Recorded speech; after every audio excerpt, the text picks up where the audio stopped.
Par rapport aux intimidations, hein, c'est pour rassurer les frères et sœurs qui veulent faire des vidéos et puis qui hésitent tout ça, qu'ils ont là. Si vous n'êtes pas prêts, ne le faites pas. Moi, j'ai pris du temps pour sortir en live. J'ai pris des années. Je me suis musclée spirituellement avant de sortir en live. Voilà pourquoi maintenant que je suis sortie, les balles perdues ne me font rien. Au contraire, je domine sur ça. D'autres doivent se dire, mais d'où elle puise sa force? Je la puise premièrement en Dieu, pas n'importe lequel, en Jésus. Voilà où je puise ma foi. Je me suis blindée avant de sortir en live et vous parler. Il y a des gens qui n'ont pas pu prendre ce temps-là de se muscler avant de sortir. Je me suis musclée. Sauf que ce n'est pas tout qu'on peut savoir qui va arriver. Je me suis tellement musclée que c'est pour vous prévenir que peu importe ce que vous direz, Joe, ça va glisser sur moi. Comme j'aime beaucoup le président Touadéra là, je suis en train de l'imiter. Comment il fait? D'autres me disent, ah, il a le dos qui est large. Pour lui là, ça glisse. Comment Poutine fait? J'ai envie de les imiter. Quand tu aimes quelqu'un, il faut l'imiter. Quand quelqu'un est un mentor ou un père pour toi, il faut l'imiter. Et je vous apprends que je suis la fille du pasteur Ivan Castano. Je suis la fille de papa Karambiri, Mamadou Karambiri. Pasteur Sanogo. Je les copie. Comment ils font pour ne pas répondre au on dit. Donc les sisters qui veulent sortir en vidéo, musclez-vous d'abord avant de sortir. Apparemment, il y a eu beaucoup d'intimidation et puis beaucoup ont reculé. Moi, pour reculer là, ça va pas être facile pour vous. Je vous préviens que ce ne sera pas facile pour vous de me faire reculer. Compliqué pour vous. Qui rigole comme ça là? Tiens, c'est fini, Zola, sister, voilà, ouais, j'espère que c'est une sister. Donc voilà, pour me faire reculer, il faut être costaud pour me faire reculer. Parce que j'ai pris mon temps. Je viens de sortir en live. Mais depuis 2018, je fais des interviews. Et je fais des vidéos depuis facilement 20 ans. Je me suis musclée avant de sortir. Et pour info, je suis assistante juridique de formation. C'est-à-dire que les avocats, les plaintes, la justice, je connais. Donc pour m'entuber là, il faut être fort.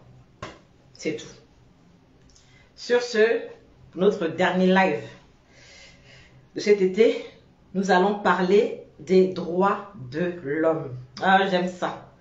Et pour info, je suis une militante des droits de l'homme. Avant de m'engager en politique, j'ai milité pendant des années en Centrafrique dans une association chrétienne des droits de l'homme. Ça s'appelle ACAT. A-C-A-T. Association des chrétiens pour l'abolition, et je crois l'abolition, et je sais pas, la traite, un truc comme ça, des droits de l'homme. C'était à l'époque. Notre président à l'époque, c'était Monsieur Simon Sakibédé. Ceux qui l'ont connu. Et qui a ensuite été remplacé par Maître Bruno Hyacinthe Bébia. On a travaillé avec eux, et puis Yves Kokoyo, tout ça, des juristes, Niké Spiroua. Il a dit que j'étais toute petite parmi eux, quoi. On n'était pas beaucoup, nous les femmes. Il y avait moi, j'avais Yvonne Bounjo, père à son âme, il y avait Maître Lydie Koyeke. Puis il y avait par exemple des 3 femmes, avant que d'autres femmes n'arrivent. Donc il m'appelait la membre influente, comme ça. Donc chaque année, le 10 décembre de chaque année, on se rendait dans les écoles, dans des centres, radio, télévision, afin de parler des droits de l'homme. Bonsoir Jonas Nzoko. Et c'est en allant dans les écoles que j'ai été au lycée Puy 12 et que j'ai connu une joint. Je ne sais plus en quelle année. Parce qu'on allait faire des exposés, tout ça. Et parfois, j'avais pris une année sabbatique, sans dire aux parents. Comme ça, on paye quoi pendant 1 an, mais je n'ai pas dit aux parents. Donc, après, ça me dit, mais à Magimba Radio. En tout cas, dès que Luca, j'ai fait des émissions là-bas. Tita Samba Solé, Fallon François Sakano, elle et moi, on a fait beaucoup de délires ensemble et tout ça. Et je sais plus, et je crois, Jean-Luc Gonda, on a fait beaucoup d'émissions ensemble sur les droits de l'homme. En tout cas, dès que Luca, avant, là, j'étais là-bas. J'avais que 18 ans, 20 ans comme ça. Mais j'étais à fond. Mais je remarquais que quand tu es dans une ONG de droits de l'homme, tu as beau crier injustice, ça ne montait pas beaucoup. Tu parles, on dirait que voilà, maman a peur. Et c'est après que je dis, bon, maintenant, il faut aller en politique. Donc, je viens à peine de me lancer. Je suis nouvelle dans la politique. Hein. Pendant des années, 20 ans, j'ai regardé jusqu'à, on me dit non, non, non. On va aller prendre la carte d'un parti, on va pas infiltrer, mais bon, on va rentrer là-bas pour voir ce que ça donne. Mais en tout cas, le boulot a commencé bien avant cela. Donc, chaque fois qu'il y avait le système 10 décembre, on allait dans les écoles, on allait dans les médias et tout ça, et puis on parlait, tout ça, voilà, Médium, même on est là. Et puis il y avait aussi une date, je ne sais plus si c'est le 25 juin, un truc comme ça, par rapport à la torture, tout ça, et puis on allait parler des droits de l'homme, ceux qui n'allaient pas à Bangui et tout ça, et puis les gens criaient leur ras-le-bol, parfois on écrivait, et puis il y a des associations, même étrangères, tout ça, au niveau de notre nationalité, qui nous répondaient, et puis franchement, il y avait des solutions à ça. Et c'est là que je me suis vraiment, j'ai pu faire la connaissance des gens du Bonuca, qui est devenu maintenant MINUSCA, là. C'est là que j'ai pu côtoyer plusieurs juristes au niveau de Bangui, tout ça, étrangers comme centrafricains. Et c'est aussi là que j'ai pu aussi voir comment Maître Tchongaï aussi était. Bonsoir Frédéric Serré-Pouraya. Voilà pourquoi quand je vois des frères s'attaquer aux hommes politiques, je me suis dit, moi, à leur intimité, là, il faut respecter ça. Donc quand j'ai eu à voir des frères et des sœurs attaquer Maître Tchongaï, Maître Tchongaï peut être un mauvais politicien. Moi, je pense que ce n'est pas son domaine, mais en tant qu'avocat, Joe, respect. Blaise, toute une salutation. Franchement, ce n'est pas n'importe qui au niveau de tout ce qui est droit de l'homme, plaidoirie, tout ça. Politique, c'est pas son truc. Il s'est lancé en tant que politicien, c'est pas son domaine. Là, il faut dire les choses. Mais en tant qu'avocat, j'ai assisté à au moins un ou deux de procès comme ça. Je vous dis que ce monsieur, je lui tire mon chapeau, ce n'est pas n'importe qui. Donc, quand je vois des frères et sœurs s'attaquer pour dire que la maladie macaco, on ne s'attaque pas à quelqu'un par rapport à sa maladie. Même si tu es du MCU, même si tu défends le président Touadéra, parler de ça, moi je dis non.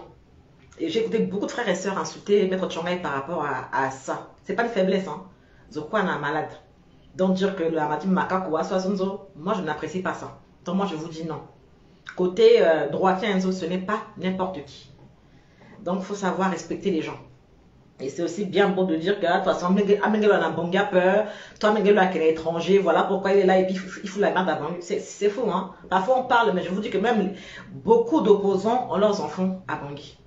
Au contraire. Au contraire. Voilà pourquoi je ne fais pas les lives là pour faire n'importe quoi. Mais je peux vous dire que si Maître Tchongaï a 10 enfants, exemple, s'il a 10 enfants, je peux vous assurer que 8 sont à Bangui. Je peux vous dire que 8 sont à Bangui. Et il n'est pas le seul opposant. Il y a beaucoup d'opposants que vous voyez là qui combattent le pays là.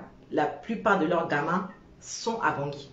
Parce que beaucoup sont rentrés pour travailler, d'autres pour être des députés ou des avocats. Ils sont rentrés au fait.